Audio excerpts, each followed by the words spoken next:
হ্যাঁ, আমরা সন্তুষ্ট, মোটামুটি ভালোই সন্তুষ্ট। কারণ প্রধানমন্ত্রী যত সময় দেবে তত দেশ ভালো রকম চালাইতে পারবে।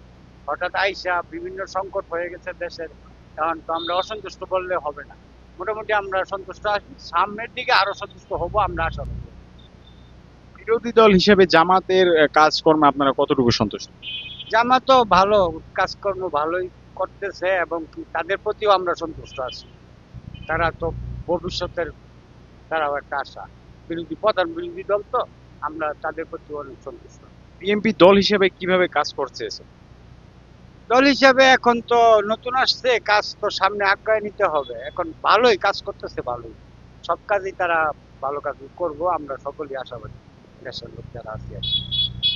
এখন তো তা ওনার তো সময় তো দিতে হবে জনগণের। সময় দেওয়ার পরে হয়তো আমরা আরেকটু বুঝতে পারবো দেশটা কিরকম চলতেছে, ভালো না মন্দ। এখন তো দেশের অনেকই সংকট আছে, তেলের সংকট, বিভিন্ন সংকট দেশের। এত কিছু প্রধানমন্ত্রী হইয়া এই অল্প সময়ে কিছু করতে পারবে না, দেশ গুছাইতে পারবে না, আরো সময় দিতে হবে।